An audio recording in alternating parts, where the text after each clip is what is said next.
Мобильный телефон показывал 2:38. За окном темно. Редкие фонари тускло освещают улицу. Я проснулся пару минут назад. Обычно я не встаю посреди ночи. Что ж, спишем это все на сбитый режим сна. Пробубнил я себе под нос. В мраке квартиры я неспешно побрел на кухню, попить воды и заодно по дороге заскочил в туалет. Возвращаюсь обратно в комнату, я отметил, что взбодрился и вряд ли теперь засну. Вот бы это по утрам так работало, подумал я.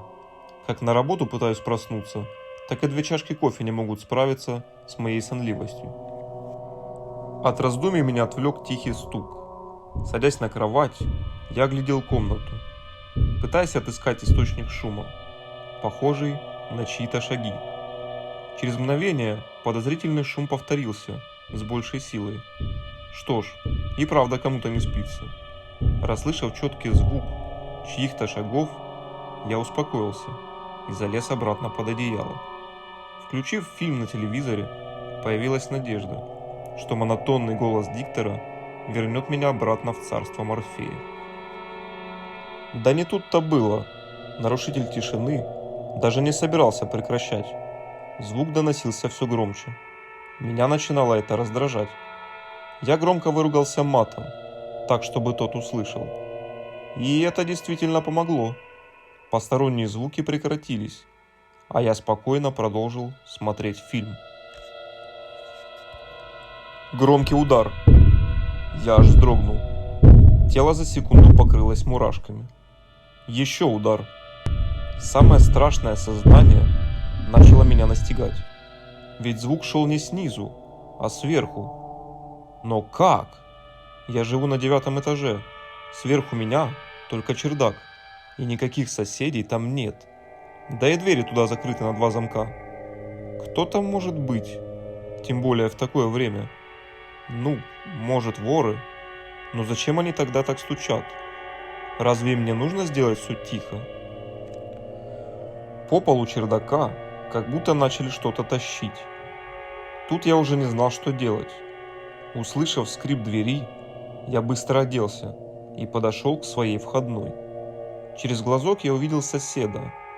Он открыл свою дверь и со злобой на лице отправился к чердаку. Видимо, я не один это слышу. Хорошо. Значит, я еще не сошел с ума. Теперь я пристально смотрел в глазок, не в силах оторваться. Сосед вышел из поля зрения. В эту секунду я услышал скрип двери и топот сверху. Мат стоял на весь этаж. Это вызвало улыбку на лице. «Ну, сейчас они получат», — подумал я.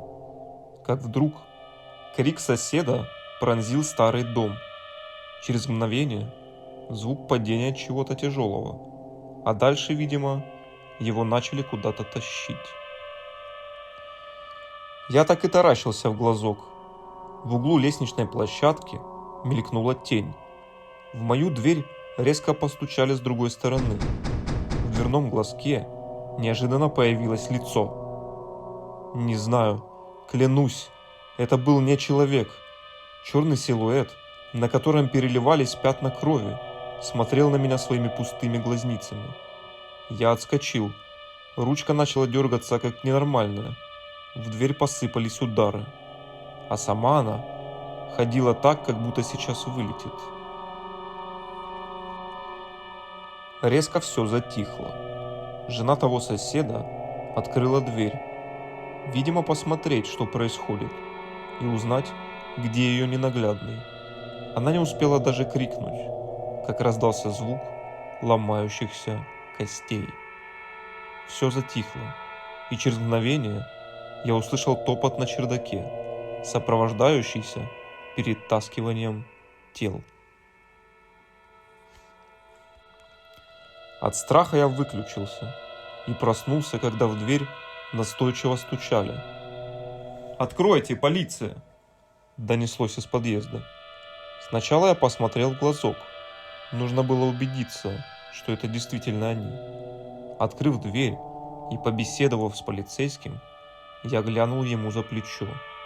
Кровавый след вел из двери соседа до ступеней.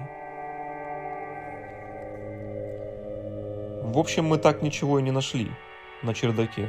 Может, вы что-то знаете? Нет, простите, я спал всю ночь и ничего не слышал. Я решил соврать.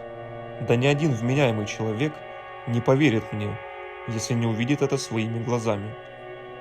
Да ну, такое сложно не услышать, удивился мужчина в форме. Честно говоря, я вчера перебрал с алкоголем и спал как убитый. Понятно. Но если что-то вспомните, позвоните мне.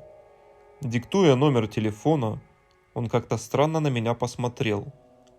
Голос в рации отвлек полицейского, и он, быстро кивнув и сказав «до встречи», удалился в сторону лестницы. Закрыв дверь, я умылся. Страх сковал все тело. Как же мне повезло, что соседка вышла посмотреть. Если бы не она, кто знает, как долго бы продержалась моя дверь.